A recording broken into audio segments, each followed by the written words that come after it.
occupies the bitter and the sweet, the negative and the positive. So I'm going to look for the positive. Now, because you look for the negative, you're going to find it. If you, it's just like this. Okay, how many of you have children? You got kids? Okay, how many of you married? This is going to be real easy now. Watch it now. So, on your way home from work, okay, and you already told Harold to take out the trash, or you already told little Kimberly to make sure she make up her room, and you're 10 minutes away from home. You said, I bet she ain't do. I bet you Harold take that trash out. Harold don't never do none I ask her. I don't know. Maybe I should have married Fred. Fred was all right. And you think all this in your head, and you come through the door, watch this, prepped up. Okay? And time you come in the house, you don't say hello to nobody. You're looking, first thing you go, right there, look at this was trash taken out. Why? Because you're looking for problems. Okay? And then you look, oh, he did take trash, but what's all this mess up on the counter? But see, watch this. You didn't look at Harold took the trash out, but you looked at, okay, they left all this mess on the counter. Okay? Okay, Kimberly, she cleaned up her room, but she forgot to make her bed up. You're going to focus on the bed not being made up. Why? Because you look for something wrong, you're going to find it. You always got to look for something that is right. Okay? Always got to look for something that is right. All right, let's look at this now. So always look for the solution because it is in the same room. This is something I learned as a parent. My daughter is 20 years old, and she thinks she'll discover penicillin. She thinks she know everything. You know, when they go from 13 to 20, something don't work right up here. Something always happens.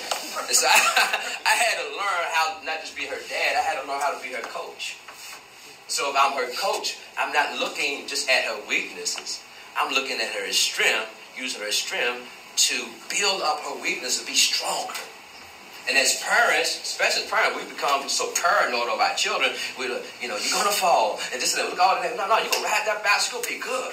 You got this thing going on. And I tell my daughter, I got confidence in you that you're going to come home at a decent time. And you're not going to hang out with indecent people. I said, I have confidence in you. And if you don't show a person you have confidence in them, you don't give no power to display. Okay? All right. So, my definition of a leader is an influencer. Okay? An influencer. An influencer is so important because wherever the head goes, the body is going to follow. And so that's so powerful as being a leader because if I set the tone, the atmosphere for my store, if I come in with home problems, I come in and I look like I'm the one who needs therapy. I need to sit there and is just a Dr. Phil in the room to help me out. I'm bringing that into the store. And once I do those type of things, the whole store is going to follow that current. So as a leader, I am an influencer. I must be the one to influence people and the abilities and the potentials that they have. But wherever the head goes, the body is going to follow. If I came in this door, my head came in first, my body came in after, won't nobody be sitting at this table? Because my body follows my head. Okay? My body follows my head. And even in marriage, people say, well, you're the head of the house. I say, I'm the head, but my wife is the neck. Though. She's the neck, so the neck controls the head. All this stuff, that other stuff don't work. That macho stuff don't work. Okay? It's vital for the leader to know the vision. You know, we spoke about Mr. Harold Schultz, right? Howard Schultz. That's important to know the vision. It's important because if you don't know the vision, then you're trying to operate on your own vision. So the vision is vital for every leader. The leader must know the vision of the company and flow with it and not against it. Now, I ain't going to ask here, give me a show of hands to everybody who's read the book. I believe all of you guys have read the book. Some of you probably read the book about 3 times. Yeah, I can see you, but don't raise your hand. I want you to brag and everything. But you need to read that book. Once you read that book, matter of fact, when I read that book, I saw that book in Starbucks. How the colors of the wall, the pictures that he put on there, and the machinery and the people and the atmosphere. I said, what? I said, what's in this book? It's right there. I said, this is awesome. And that leadership that is there, and one of the awesome things that I saw within that book was that this gentleman was, his upbringing was challenging, and he knew there's supposed to be a better life. Okay? Now, also in that book, he got tired of seeing people being mistreated. Now, also in that book, he got tired of people not believing in people. And also, he didn't like the way the government was being ran. And when I look at Starbucks and I look at the benefits, I look at all the personal things they do for people. When I look at all that, I said, you know what Starbucks is? I'm going to tell you exactly. Starbucks is a micro-government. What a government is an organization that provides protection, prosperity, security, and happiness for the people in that region. And when I look at all the benefits, I said, man, this man got a little government going over here. And you need to take advantage of all of that, because your children can prosper from it, your parents can prosper from it, your whole family can prosper from it, your future. So look at that. And I'm going to tell you, there's not a lot of companies, not a lot of people who will set up things to that degree for their employees. When a person come in and they rearrange things, they adjust things, they fine-tune things for the people who work for them, you're in a good place. You are in a good place. You may not be making $500,000 a year, but watch it, you got somebody that cares about you, and people know people, and people carry information. There's no telling where your life is going to go. And you say you went to Puerto Rico, right? Now, I don't think 7-Eleven going to do that for you. Oh, I'm sorry, but, you know, I don't think they're going to do that for you. And see, when you look at this company cares so much about its employees. So no matter what goes on the outside, like you were saying, you know, I connect with the vision, I connect with the people, get that heartbeat. You get that heartbeat within that vision. It's an invisible hand that's going to guide you, give you wisdom, give you understanding how to deal with every challenge that you come across. You don't have to be the smartest person. You don't have to be in the best health. You don't have to be, you know, in the best attitude or whatever. But watch this now. When you lock minds with that vision is going to assist you with an invisible hand. It's going to help you. It's going to cause you to shine. It's going to cause your life to be more prosperous, okay? Okay, all right, so also what that vision does, it helps us to get in the zone. I would come in stores sometimes, and I've seen some people, they right in the zone. And they lock in on it. They can be doing things, not look at somebody, and they can know if a customer needs something. I said, how does she do that? She's not even looking at me. She can see, you know, there's, you know, she's just mindful of me because I'm in the store, but she's looking, she's tuning into something, but she's zoning to everything else. So once you get that heartbeat, you start caring for people, you love for people, you become sensitive. You know, you become more spiritual. You know, you don't have to be everywhere, but you can lock into everyone and everything. You learn their behaviors. You know how long it takes for them to drink that cup of coffee. You know when to come back around. You come back over there. I said, man, I like you. I'm like, you know, you come to our church, work at our church, and, you know, and be a part of our team, part of our staff. When you start loving people, that's an ability that comes on you that causes you to be sensitive to the whole atmosphere. Okay? And so when Rodney was saying that, you know, you guys deserve more, you know, respect and honor. You definitely deserve more respect and honor. I have a whole lot of respect and honor for you. Definitely. So as a leader, you know, never beat yourself up over mistakes, because mistakes don't take happen. They're going to happen. They're going to take place in life. And I learned this, that, you know, sometimes a person, they'll have mistakes and they'll beat themselves up. They beat themselves up and they became the mistake. See, a mistake can never be a person. It's only an experience. And it's vital. Mistakes are necessary, but just because mistakes happen, that don't mean that you are a mistake or you're not the one for the job. You can have a whole week of having a good week, and then you have 1 hour and 1 day, you feel, maybe this and that for me. Maybe I should call Janita and tell her, you know, you need to find somebody else. No, you don't need to do that. Don't hold your head down. Hold your head up, because you're the person for the job, okay? And you're the one who will take it to the next level and beyond, because you are the 5-star Starbucks leader, okay? Now, I'm going to tell you, you might want to come up with a drink called 5-star. Put my little picture on it. I got so many Starbucks cups. It is amazing, I tell you. Look at this. So know your value. That's important. And know how to build up your confidence. And one of the ways that you build your confidence up is that you have to feed your leadership. The same way you got all that candy in front of you right now, and you got to have lunch break, you got to feed your body, you got to feed your brain, you got to feed your organs, you got to feed yourself, so you got to feed your leadership. You got to nourish, keep your leadership in great health. Nutrition is important. Now, how do you do that? By reading books on leadership. Seminars, videos, YouTube channels, going to leadership. When you're doing that, you're building yourself. You don't go in and say, well, I'm just going to pray and go to work, hope everything work out. No, you got to develop yourself. You got to read books. Because watch this, you cannot be a leader if you are not a reader. You have to read.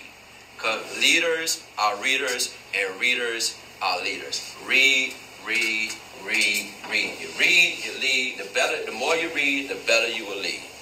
Because what's happening, you're feeding the gift, you're feeding the potential on the inside. And when you stop feeding that, you'll find your performance will get lower than it was before. You have to keep building yourself up.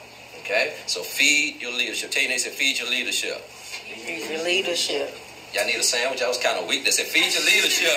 Feed your leadership. Feed your leadership. Feed me first. No, feed your leadership. Ongoing learning is so vital. Ongoing learning. I probably do about 40 hours in training, probably in a month. I'm always training. When you see me in Starbucks, I'm always reading. I got a book here. I got this. I'm always training. I'm always in the zone because there's so many things that I want to do in life. The next thing I want to do, I want to learn how to play the piano. That's my next thing I want to do. I want to learn to play the piano. And matter of fact, that'd be good to open up a little section in the Starbucks when people come in, they act all crazy. I'm already there. Y'all ready? I just messed with you on that one. Yeah. So see yourself as a leader. And see yourself as the best leader Starbucks has ever had. See yourself as the best leader. Now, I just started coming to your store because we have a church in Cumberland, so I passed by you off of 288. And so I come in there. I've been in a couple of times. We hold a couple of meetings in there. And I look around and check the atmosphere out. Because I'm like, when I need to learn something, when I need to grab something, I have to have the right atmosphere. When a dog has the ability to release anywhere, but he had to find a certain spot. You got to find a fire hydrant or a tree. You got to sniff around. You got to find it. And I'm gonna tell you, there's been some time I went to one store. I said, "No, I got to go to this store." They said, "Well, why you just not just coffee? It's the atmosphere. The atmosphere is vital, and not just the coffee. It's the atmosphere. And you set the temperature. You set the thermostat as a leader. You make the atmosphere happen that people get addicted to your store. They just got to pass all, Chick-fil-A, 7-Eleven, Wawa's, and they got to pass all that just to get to your Starbucks store because you set the atmosphere. Because you say, when I come to your store, I just feel so peaceful. I can think, I can solve problems, etc., etc. You got to set that atmosphere and make sure that everyone who works with you will be submissive to that atmosphere as well. So the second definition of the leader is also the problem solving. We already talked about that, but just to correlate a little bit, every leader and every goal, it has to have an affirmation. You have to have an affirmation to speak into yourself. I make confessions every day. I speak to myself. I send my daughter a text of affirmation, confession, because you're owning up to something when you do that. You're affirming yourself. You're receiving yourself. You're making yourself, giving yourself permission to go to the next level. You're putting a stamp on yourself. You say, hey, I can do this thing. I can make this thing happen. Don't wait for somebody to come and tell you. You tell yourself first, just in case nobody else tell you, but you tell yourself first so you can perform above the level, okay? Now, so people, next thing is this, people need to follow you because they want to, not because they have to. Now, and the reason why I say that, because you don't want people to follow you in your store because you are the senior leader.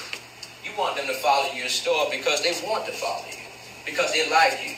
You know how to address issues. You know how to talk with people. You know how to solve problems. And that's, if you got people following you, got people serving you or helping you because they have to, then you're not really leading them the way you should be leading them. And you don't lead people with a strong arm or because, I'm the manager, I'm the leader. Don't lead that way because you're going to find yourself not really leading. You'll find yourself dragging people. You want people, seriously, threaten people because, I can change your time around, or, give you a little bit of time off or, when your performance level is not that good. You don't want to control people. I always tell somebody, I said, I need to see you out to serve. I want you to come to my office. What I do? I said, wait a minute. Now, I got to check myself. If that person is afraid because I asked them to come into my office, I got to check myself. How did I ask them? Because I'm thinking, hey, come on, I'm out to write you a check or send you on vacation or do something to that degree. But I may have said it wrong. So I got to go in the pastor's office. Oh, my God, Lord, pray for me, y'all. Pray for me. Help me. But I had to check myself. I had to check how, one day I was driving, my daughter said, Dad, fix your face. See, you look too serious. So you got every now and then you got to check it. Look, how ladies you do. You got to check, make sure that gloss is still on, and one eyebrow ain't bigger than the other one.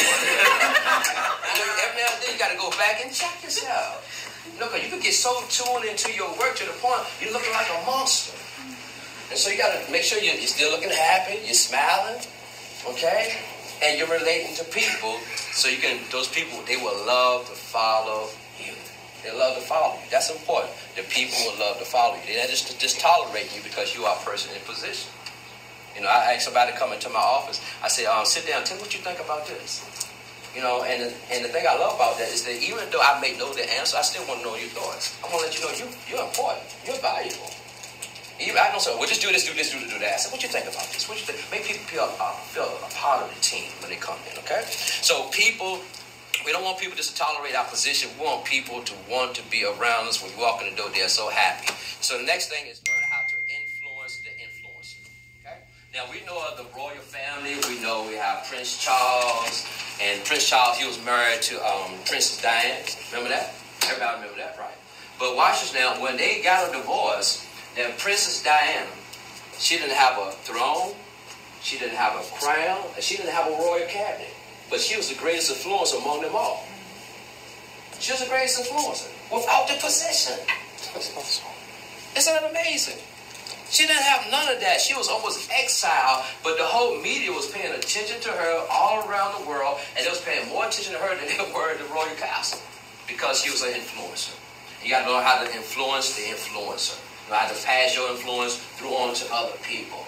Now, one of the things I love about Princess Diana is just that even though she's dead now, her influence is still an impact. She broke the box.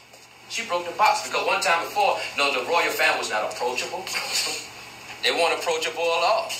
They you just couldn't relate to them. Now they're approachable. They just look at how can they look at the royal family. He married somebody outside of the royal line, and then he married somebody out of the royal race and all that. She broke the box through her influence. So when you leave Starbucks and you go somewhere else, or you become a franchisor or something, own one of the stores, or the case may be, will people remember you when you're gone?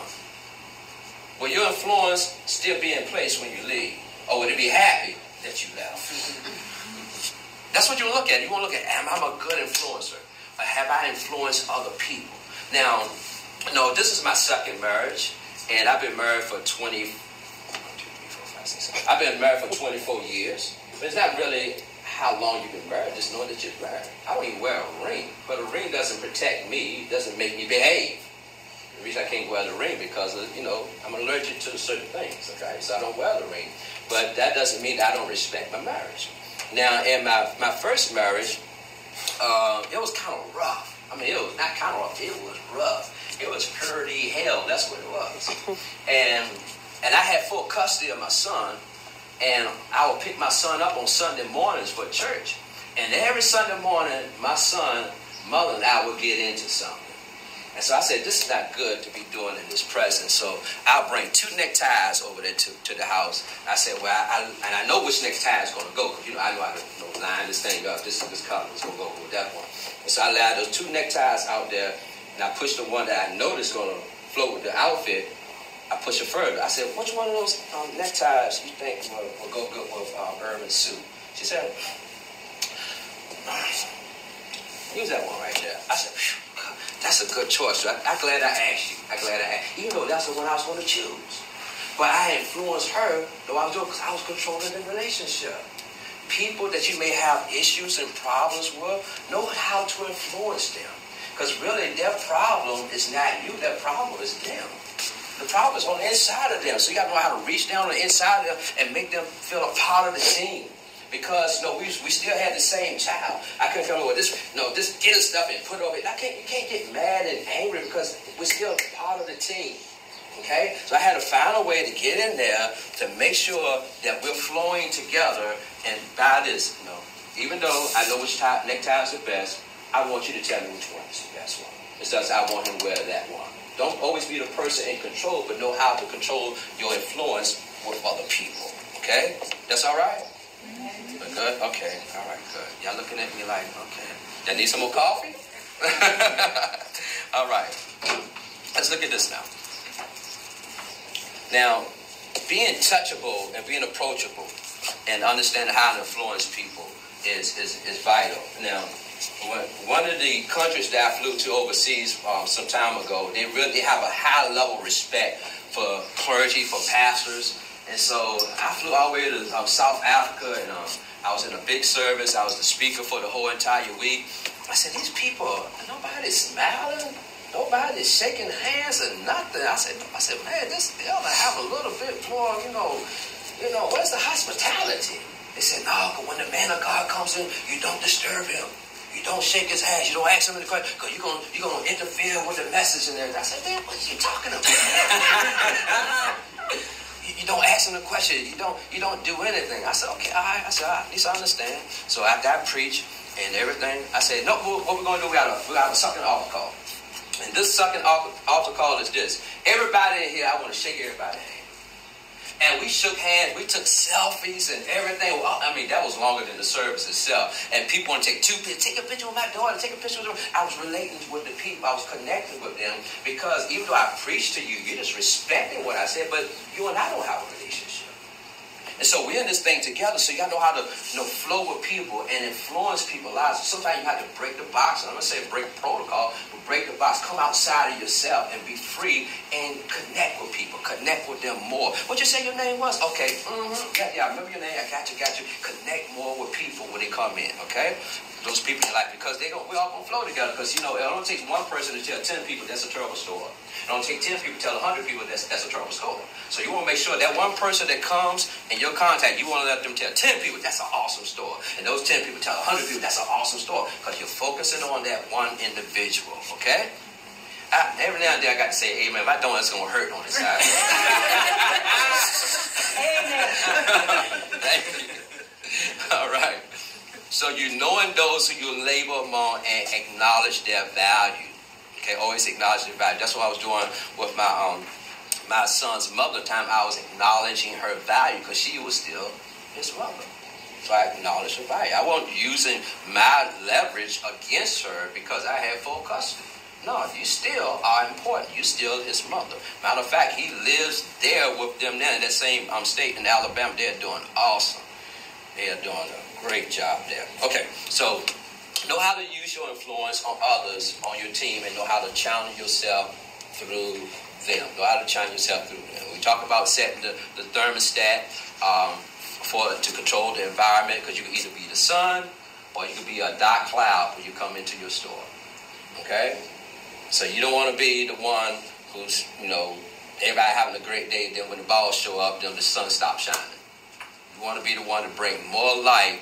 So you're so bright when you come in, everybody got to put shades on because the balls, and they bring in all the sunshine because they make us feel even happier than we are right now. Okay? So the next thing is controlling and creating and controlling momentum. That's important. Creating and controlling momentum. Now, one of the things I learned, if a train is going 55 miles an hour on a track, it can penetrate through a 5-foot steel bar concrete wall and didn't really pay that too much attention to it. But if a train is standing still and you put a 1-inch block in front of it, it won't even move. It won't even move. So momentum is necessary. You ever heard the game, they're playing above themselves? And anybody here in sports, anybody like sports? Well, I watch it, so I don't get a lot of opportunity to watch it. And you can see a team that was a bad team because they got good cheerleaders and everybody's rooting for them, and they're playing above their heads. They're doing real well. And the other coach on the other side, he see them performing beyond peak. No, he gonna do what he gonna do? He'll call them time out. Because know what he want to do? He want to steal that momentum. Momentum is valuable. It's important to keep that momentum. Keep it going. And at church, we got the lights, we got the TV screens up, we got the music. I said, I got to have music. Keep music going on in the atmosphere. Everybody be happy. I have stuff for them in the morning to come in. I've complimented them breakfast for them. I appreciate them coming in. I have some coffee for them too. We got Starbucks, but it's a little pod. We got some Starbucks. And so y'all influencing our ministry. Just to let you know, it's on sale this week, so stock up. Okay, I appreciate it. But one of my leaders, now she is, I'm going to tell you, she is something. We came from one church. We stopped by your store off of 288 and got some coffee.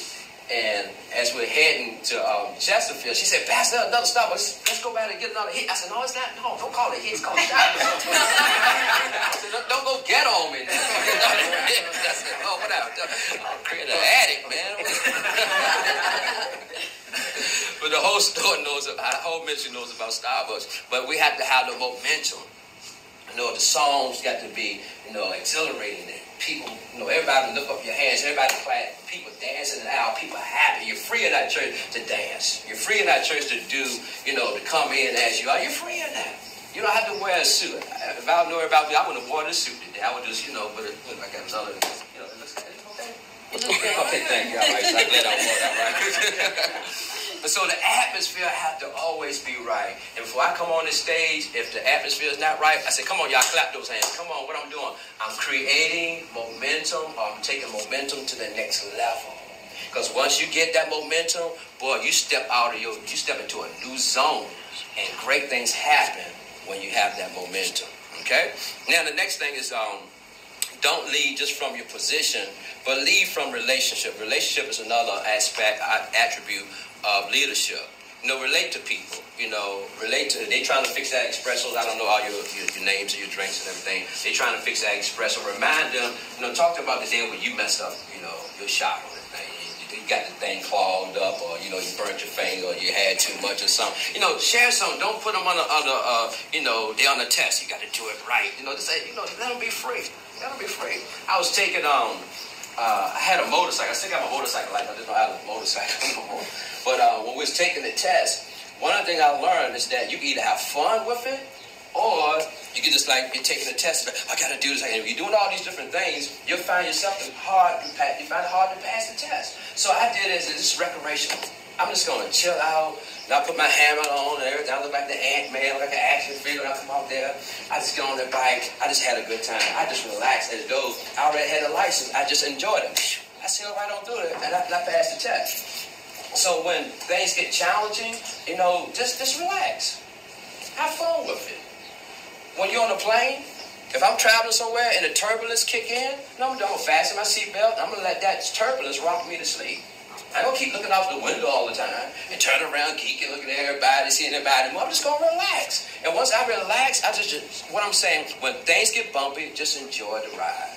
Just enjoy it. And you got a new person coming, they're going to slow us down today because they knew they didn't look like they slow. Oh, look at it.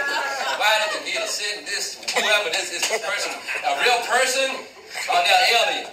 And you're looking at, wow, they just don't get this thing. You just say, hey, I remember when I was on this, I know the difference between this and that, and you're making them feel comfortable because they are somewhere where you used to be. Okay? So you make them feel comfortable. Because leadership, if you can't make your team shine, then you're not a good leader. If you're the one who's bragging about your performance, as only your performance can be seen, then you fail in leadership. Okay? All right. So, next thing. Whatever types or qualities you want in your staff, you must become those qualities yourself. Whatever type of qualities you want in your staff, you must become those qualities yourself. And you build your team first by building yourself, and you make your team around you stronger. I'm in trouble if I'm the smartest person in the room. I want people in there that's smarter than me. Even though I'm the leader, but I want people in the room that's smarter than me. And I don't have a problem saying, okay, we're gonna use your answer. Because I'm the one who permitted the answer. Okay, I'm gonna use yours. But you had the best answer. And you know what? And then you bring forth the potential in that person. Now they're dreaming again. Now they coming out, they feel a part of the team. So you don't want to be a leader that's on the outside. You want to be a part of the team. You want to be on the inside. Because that leadership is so powerful. I'm about to use you because you're the closest one to me. Okay. Now, I ain't gonna do nothing to you. I can't find my pinch. I got a pinching spirit. But if you had a hard time, and I come over to you, let's say I'm Janita, whatever, I'm the owner of Starbucks, okay? I like to be there. I come to you and say, I said, Maria, I look in the eye, I said, you're doing a good job. And you know what? You're no longer looking at your failure. You're focused on what I told you now. Because I pat you on the back. And when a leader looks another person into the eye and pat them on the back, you make them rise up. You make them feel strong. You make them feel valued. You make them feel important. You make them feel that even though I made a mistake, I'm now a mistake, and I'm still included as a valued partner of the team. You look that person in the eye and say, I told you, you don't do that because you make them, they're already weak themselves. You make them weaker when you fuss at them. You look at you, you look for everybody else and say, you see, I told you. No, you let them know, it's all right. You're doing a good job. You look that person in the eye, you come in just like this. If a child had a problem, in spite of the nurses or the teachers, once that mama come in that room and say, baby's going to be all right, that's all she needs. Mama come in there and say, baby's going to be all right. And sometimes you got to walk up to her and be mama like you serve me that oatmeal and say, it's going to be all right. We're going to get through this because you got to know how to shine through your staff. You got to make your staff feel valuable. Okay? Because they having a hard time because I couldn't do what you guys do behind. I be giving somebody water. I said, just drink this. It's going to be all right. I don't know what I'm getting. It's hot. Can tell your cats be moving, man. I said, wow, they are something. It takes a lot to learn that. And so if they're going through something, they feel weak, you help them to be strong. Because you'll never be no stronger than your weakest link. Okay? That person that's falling behind, that's the person that you want to, everyone gather around that person, help that person feel important and feel a part of the team. They lack confidence, then support them. If they need help in building their confidence, then build their confidence up. Remember your results and success as a leader is to shine through them. When I see them on the floor, they're ministering or they're doing something, they get all the opportunities. What I'm doing, I'm shining through them. I'm shining through them. And so I don't always want my leaders to say, okay, just do a good job, be here on time, da-da-da-da-da. I ask them, how you doing? How your wife doing? How your children? How you feeling? No, don't tell me about the next message you're going to preach. I want to know how you feeling. Where are you right now? What's going on with you? How you feeling? I connect with them. Let them know that you are more important than the job that you're doing. I'm caring about you, not just your performance here, but I'm caring about you. I'm mindful. I'm thinking about you. And when people know that you care, why should they care more about what you ask them to do? Because they know that you care. Okay? Now, I'm saying that you open up a counseling session or something like that on your job, but I'm saying to let people know that you care about them. If they're late for work or something to that degree, it might be because there's a car issue. It might be because there's a financial issue. Let them know that you care, okay? Make them feel part of the team. All right, the next thing, we're just about finished, y'all. I know your sugar running low right now, so. The next thing is the customer.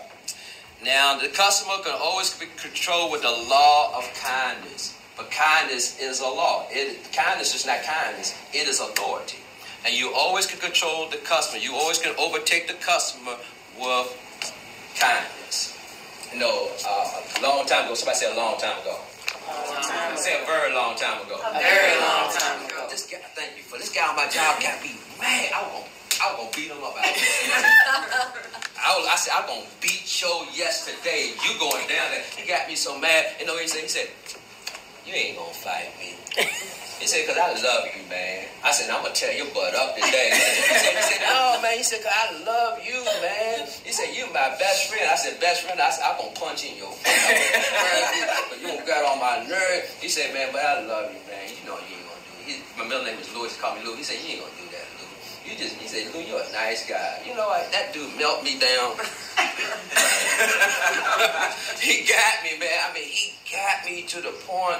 I mean, I said, I can't do nothing.